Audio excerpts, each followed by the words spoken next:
క్రైస్తలు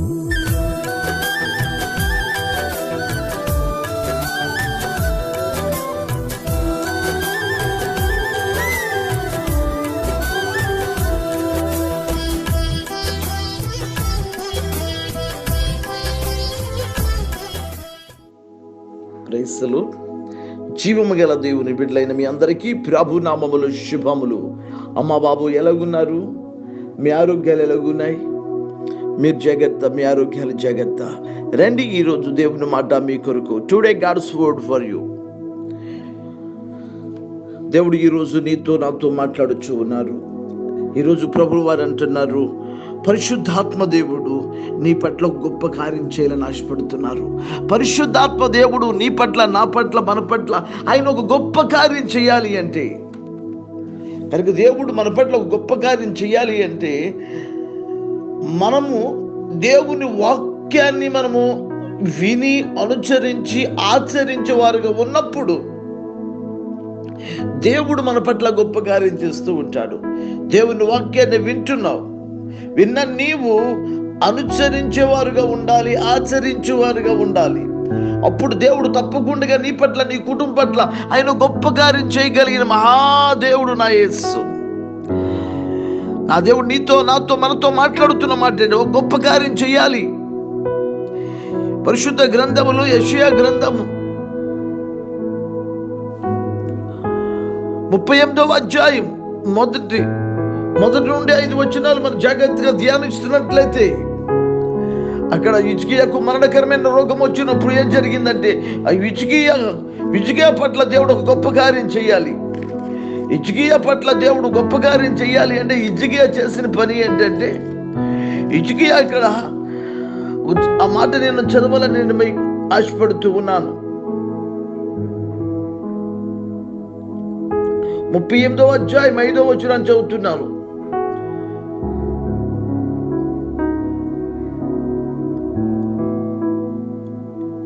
హిజ్కియా పట్ల దేవుడు గొప్ప కార్యం చేయడానికి కలిగిన కారణం ఏంటి అంటే ఇక్కడ మాట్లాడుతున్నాడు. 5వ వచనం అంటాడు, నీవు కన్నీళ్లు విడుచుట చూచి తిని నీ ప్రార్థన నేను అంగీకరించి ఉన్నాను. అంటే హిజ్కియా కన్నీళ్లు విడటం దేవుడు చూచాడు. ఆ కన్నీళ్లతో చేసిన ప్రార్థన దేవుడు అంగీకరించాడు అంట. హిజ్కియా ప్రార్థన దేవుడు వినటానికి కలిగిన కారణము, పరిశుద్ధాత్మ దేవుడు స్పష్టంగా సూటిగా నీతో నాతో మాట్లాడుతున్నాడు. హిజ్కియా భయం పోయింది, హిజ్కియా బలహీనత పోయింది, హిజ్కియా వ్యాధి పోయింది. అంటే హిజ్కియాలో ఏముందంటే కన్నీళ్లతో కూడిన ప్రార్థన. హిజ్కియా జీవితంలో గొప్ప కార్యము జరిగింది. నీ పట్ల, నా పట్ల దేవుడు ఒక గొప్ప కార్యం చెయ్యాలి అంటే ఏమవసరం అంట? మనకు కన్నీళ్లతో కూడిన ఒక ప్రార్థన మన కుటుంబంలో ఉండాలి. మన సంఘములో కన్నీటితో కూడిన ప్రార్థన నువ్వు చేయగలిగితే, కన్నీటితో కూడిన ప్రార్థన ప్రభు దగ్గర నువ్వు గడపగలిగితే, కన్నీటితో దేవుడు నువ్వు ప్రతిమాలుకోగలిగితే, దేవుడు తప్పకుండా ఊహించలేనంత గొప్ప కార్యం చేయగలిగిన దేవుడు అయినా. అయితే మనలో ఏముండాలి అంటే కన్నీటితో కూడిన ప్రార్థన, పశ్చాత్తాపంతో కూడిన ప్రార్థన, పాపాన్ని ఒప్పుకునే ప్రార్థన, ప్రభు దగ్గర తగ్గించుకునే ప్రార్థన మనలో ఉన్నప్పుడు దేవుడు కార్యము చేస్తాడని సుటిగా మాట్లాడుచూ ఉన్నారు. ఇక్కడ మరో సందర్భాన్ని మీ ముందు ఉంచాలని ఆశపడుతున్నాను. మొదటి సమయంలో గ్రంథము 1వ అధ్యాయం 10వ వచనంలో ఇక్కడ హన్నా మనకు కనబడుతుంది. అక్కడ అంటుంది, బహు దుఃఖాకాంతురాలై వచ్చి యెహోవా సన్నిధిని ప్రార్థన చేయొచ్చు బహుగా ఏడ్చిందంట. దేవుని సన్నిధిలోకి వచ్చి దేవుని సన్నిధిలో బహుగా ఏడ్చిన అనుభవం ఉంది హన్నా యొక్క అనుభవం. ఎంత గొప్ప కార్యం ఇది!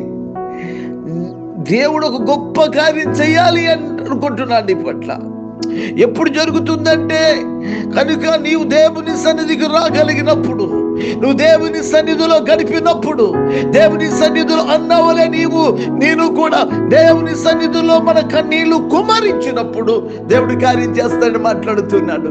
అన్న కోరిక నెరవేరింది. ఇజికియా చనిపోతున్న వ్యక్తికి ఆయుస్సు కలిగింది, ఆరోగ్యం కలిగింది కన్నీటి ప్రార్థన ద్వారా. ఇజికియా జీవితంలో ఆశీర్వాదం కలిగింది, ఆనందం కలిగింది, వేదన తొలగింది, బాధ తొలగింది, బలహీనత తొలగింది. అయితే ఇప్పుడు కన్నీటి ప్రార్థన ద్వారా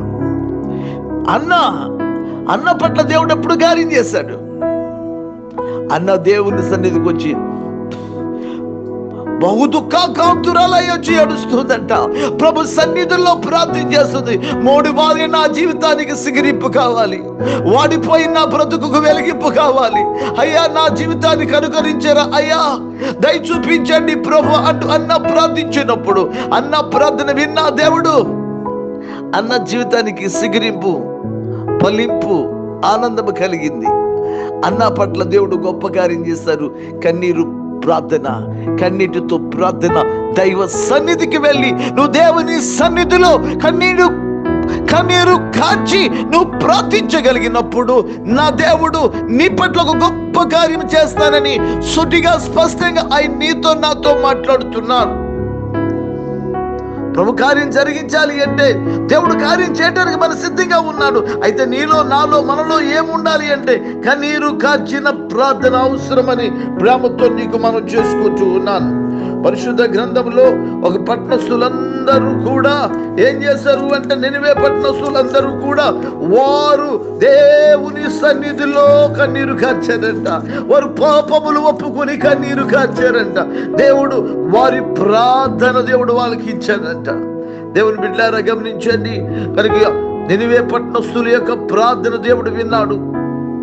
నినివే పట్టణస్తుల యొక్క ప్రార్థన విన్న దేవుడు నీ ప్రార్థన, నా ప్రార్థన వింటాడు. ఏం అవసరం అంటే ఆయన సన్నిధిలో కన్నీరు కార్చే ప్రార్థన, ఆయన సన్నిధిలో గడిపే ప్రార్థన, ఆయన దృష్టిలో తగ్గించుకునే ప్రార్థన, ఆయన దృష్టిలో బ్రతిమాలుకునే ప్రార్థన నీలో, నాలో ఉండాలి. ఎప్పుడైతే ఎవరైతే కన్నీరు కారుస్తారో, ఎప్పుడైతే ప్రభు సన్నిధికి వస్తారో, ఎప్పుడైతే ఎవరైతే ఉపవాసం ఉంటారో వారి పట్ల దేవుడు ఒక గొప్ప కార్యం చేయబోతున్నాడు. ఒకవేళ దేవుడు ఈ నూతన సంవత్సరంలో అడుగు పెట్టక మునిపే నీ జీవితంలో ఒక దేవుడు ఒక గొప్ప కార్యం చేయాలి అంటే నీకు నాకు కూడా కన్నీరు ప్రార్థన అవసరమని ప్రభులు వారు సూటిగా స్పష్టంగా మాట్లాడుతున్నారు. దేవుడి కొద్ది మాటలు మనందరి వినుకులు ఆయన ఫలింప చేయను గాక. మహాపరిశుద్ధుడా, మీ పరిశుద్ధమైన నామమును బట్టి స్తోత్రాలు. కన్నీటితో ప్రార్థన అవసరమని మీరు మాట్లాడుతూ ఉన్నారయ్యా. నాయన కన్నీరు లేకుండా వీడి మారిపోతున్న మా జీవితాల్లో నాయన అయిన సిగిరింపు, ఫలింపు కలిగించేది కన్నీటి ప్రార్థన. కన్నీటి ప్రార్థన ద్వారా గొప్ప కార్యం జరుగుతుందని మీరు మాట్లాడారు. విజయ జీవితంలో, అన్న జీవితంలో, నినివే పట్టణస్తుల ప్రజల జీవితాల్లో గొప్ప కార్యం జరిగించింది ప్రార్థన. ప్రభు మా పట్ల కూడా అంటే గొప్ప కార్యం చేయమని నీ వాక్య బిడ్డలందరి పట్ల మీరు గొప్ప కార్యం చేయండి. చాలా మంది నాయన హాస్పిటల్లో ఉన్నారు. డాక్టర్లు కానీ, మందులు కానీ, నైమికాలైన వ్యాధులతో బాధపడుతున్నారు. యేసు క్రీస్తు నామములో ఇప్పుడే రోగముతో బాధపడుతున్న వారికి స్వస్థత ఇవ్వండి, ఆరోగ్యం ఇచ్చి, ఆయుస్సు ఇచ్చి ప్రభు వారి పట్ల మీరు గొప్ప కార్యం జరిగించమని ప్రార్థిస్తూ ఉన్నాను. ప్రపంచ దేశాల్లో నెమ్మది, శాంతినిచ్చి పరిశుద్ధ పట్టణం యెరూషలేము చుట్టూ కంచి వేయండి. యెరూషలేమును కాపాడండి, యెరూషలేమును భద్రపరచండి, యెరూషలేములో మీ దూతలు తోడుంచండి. యెరూషలేమును మీరు దాచి కాచి కాపాడగలిగిన దేవుడు. యెరూషలేము కొరకు ప్రార్థించే అవకాశాన్ని, అర్హతనిచ్చిన దేవా మీకు కోట్ల కొలది స్తోత్రాలు చెల్లిస్తూ భారతదేశ ప్రజల కొరకు ప్రార్థిస్తున్నాను. భారతదేశాన్ని ఒక్కసారి, భారతదేశంలో ఉన్న ప్రజలందరూ రక్షణలోనికి నడిపించండి యేసయ్య. భారతదేశ ప్రజలు మీ సొంతం కావాలి. భారతదేశాన్ని మీరు దర్శించండి. భారతదేశాన్ని పరిపాలన చేస్తున్న నాయకులు, మంత్రులను మీరు దర్శించి వారి పట్ల మేలు చేయమని ప్రార్థిస్తున్నాను ప్రభు. తెలుగు 2 రాష్ట్రాల కొరకు, ప్రజలందరి కొరకు అనేక మంది రోగములతో, ఇరుకులతో, ఇబ్బందులతో ఉన్నారు. భారతదేశంలో, ఆంధ్ర రాష్ట్రంలో, తెలంగాణలో సేవ చేయించిన సేవకులందరినీ కూడా మీ దయగలిగిన స్థలానికి అప్పగించుకుంటూ యేసయ్య నామములో ప్రార్థించి వేడుకున్నాను ప్రియ పరలోకపు తండ్రి.